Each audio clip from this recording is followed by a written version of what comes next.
Na videoaula passada, nós então conseguimos tanto adicionar as tarefas como ler as tarefas então do banco de dados do Firebase. Mas quando nós clicamos, por exemplo, aqui no checkbox dessa tarefa, né, para que ela venha para concluída, ela não vem. Por quê? Quando nós clicamos aqui, não é feita nenhuma alteração no Firebase, então não há nada alterado nessa tarefa. Nós precisamos então fazer essa alteração. Antes, quando nós utilizávamos o ArrayList, isso era automático, mas agora com o Firebase nós precisamos fazer alguns ajustes. Então, a primeira coisa que nós vamos fazer aqui é já adicionar uma função para atualização de uma tarefa. Será, então, public update on Firestore e receberá, então, essa função para nós atualizarmos. Ela receberá record ID, record, que é do tipo task. Por quê? Para nós atualizarmos uma tarefa, além de nós precisarmos de saber qual que é a nova tarefa, né, como que ela será atualizada, nós também precisamos saber qual é a identificação aqui, olha, qual que é essa identificação para nós atualizarmos a tarefa correta. Então, nós precisamos disso como dados de entrada, e agora nós vamos então fazer a alteração. This.firestore.doc, porque agora nós vamos adicionar um documento específico, perceba, esta é a coleção, e isso aqui na coluna do meio é o documento, e nós vamos acessar um documento específico. Doc. Como nós acessamos o documento? A gente passa o nome da coleção, this.collectionName. Depois do collection name, nós vamos colocar uma barra e depois disso nós vamos colocar o record ID. Então, nós acessamos aqui o documento que nós queremos especificamente atualizar e a gente passa, então, o update record. Prontinho. Perceba que é muito fácil, porque esses são, de fato, aqui, olha, as funções para nós trabalharmos com o Firebase, com o Firestore. Mas antes disso, nós precisamos fazer alguns tratamentos para que a nossa função, de fato, os dados sejam salvos de formas corretas ali. Então, nós vamos criar uma outra função, get, depois de, deixa eu ver aqui, depois de update task, vamos adicionar uma outra função pública chamada de update task done. Essa função será utilizada especificamente quando nós quisermos atualizar quando a gente marca como concluída ou desmarca.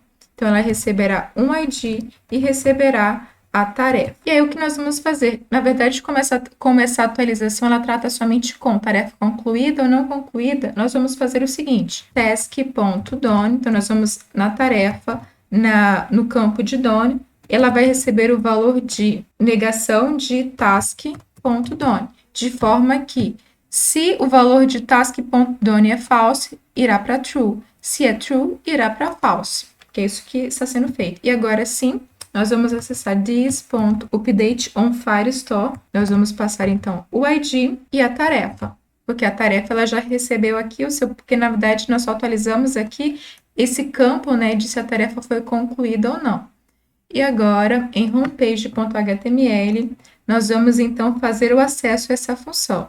E aqui em Ion Checkbox, em Ion Change, quando nós vamos acessar então Task Service, agora passaremos a função Update Task Done e vamos passar a identificação da tarefa, que é o task.id, e vamos passar a tarefa completa também.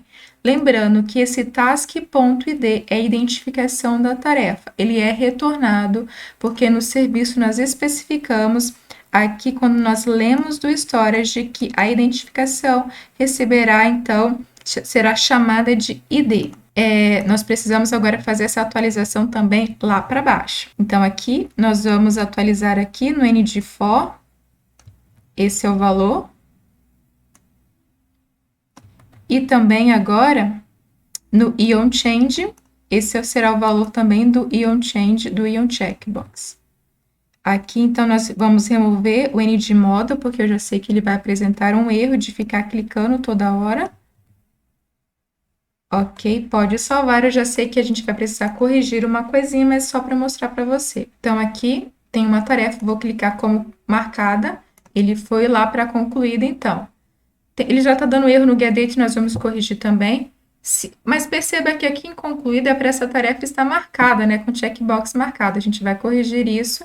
E aqui, se eu desmarcar, ela volta, então, para pendente. Então, está funcionando, mas nós precisamos fazer duas alterações aqui, tanto da data que nós alteramos aqui em cima, Então, essa data vamos corrigir aqui.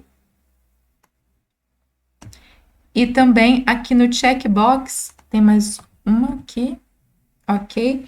E aqui no checkbox, nós também precisamos colocar checked como true, porque o checkbox, ele, quando está concluído, ele deve estar marcado. Então, será checked recebe true. E agora sim, ficará tudo certinho. Então, quando eu clico numa tarefa, ela aparece como concluído, o checkbox ele está marcado, e aqui em pendentes, se eu desmarcar, ele também então volta ali para pendente. Ele ainda está apresentando um erro do getDate porque eu esqueci de alterar uma coisa aqui, olha. Se a tarefa ela está como concluída, lembra que nós vamos fazer a checagem não com o getDate, porque pode ser que a data não esteja setada. Então, a gente vai só verificar se existe essa data, então, se ela é diferente de vazio. E agora o erro ele já para, eu marco, ela vem como concluída, eu desmarco, ela volta então para essa tarefa pendente. Vamos então agora fazer mais uma função que agora é para nós deletarmos uma tarefa. E aqui, quando nós deletamos uma tarefa, em taskservice.ts, eu até já vou copiar aqui do update Firestore, porque é bem semelhante à função de deletar tarefas, tá? Do Firestore. O nome será então dessa função delete on Firestore e será então a gente vai receber o record ID, a gente não precisa receber aqui a tarefa, afinal ela será excluída. Nós vamos então acessar especificamente o documento e acessar dentro dele a função agora delete. Essa é unicamente a função para deletar ali do Firestore. Simples essa função. E agora nós precisamos fazer algumas alterações, porque lembre-se, quando nós excluímos uma tarefa, ele pergunta essa confirmação. E nós precisamos então agora fazer alguns ajustes. Então, aqui em homepage.ts, lá embaixo em present alert prompt delete, vamos então fazer agora os ajustes. A função permanecerá praticamente a mesma, só que aqui agora nós vamos acessar o this task service.delete on Firestore e agora nós vamos passar o ID. Aqui em cima poderia permanecer com o nome de index, eu só vou alterar aqui então para ID mesmo. Então ele vai receber aquele ID e aqui também no delete on Firestore ele vai passar esse ID para ser deletado. Nós precisamos, então, fazer aqui o ajuste quando é clicado na função para deletar, porque aqui ele estava passando o i, que era o índice. Agora ele vai passar o quê? O task.id. Task.id. Lá embaixo também, no present alert prompt delete, quando a tarefa for concluída, também ele tem que passar o task.id, que é a identificação daquele documento na coleção do Firestore. Vou excluir aqui uma tarefa. Pergunta se eu realmente desejo excluir, excluiu, perceba que já foi excluído do Firestore, e só para a gente verificar se foi tudo certinho em concluídas também quando as tarefas estão nesse formato, vou marcar então essa tarefa como concluída, ela foi então para a aba de tarefas concluídas, e agora então eu vou excluir a tarefa, e a tarefa, então nós não temos mais nenhuma tarefa nesse banco de dados. E está funcionando então a nossa função aqui de deletar tarefas do banco de dados do Firestore. Nesta aula, então, nós adicionamos duas novas funções, a função de atualizar o status de uma tarefa, se ela foi concluída ou não, e também adicionamos a função para deletar uma tarefa lá do banco de dados do Cloud Firestore. Você deve ter percebido que a API do Cloud Firestore para deletar, ler, atualizar uma tarefa, adicionar uma tarefa, é muito fácil de trabalhar. O que às vezes dá um pouquinho de trabalho é a lógica da aplicação, que na verdade é o que eu preciso fazer especificamente para aquele problema que eu estou ali resolvendo. Isso que dá um pouco de trabalho, porque a API do Cloud Firestore é realmente bem fácil de trabalhar. Mas esse que é o gostoso da programação, né? A gente correr atrás, buscar realmente e pesquisar, tentar resolver cada problema. Então, até a próxima videoaula.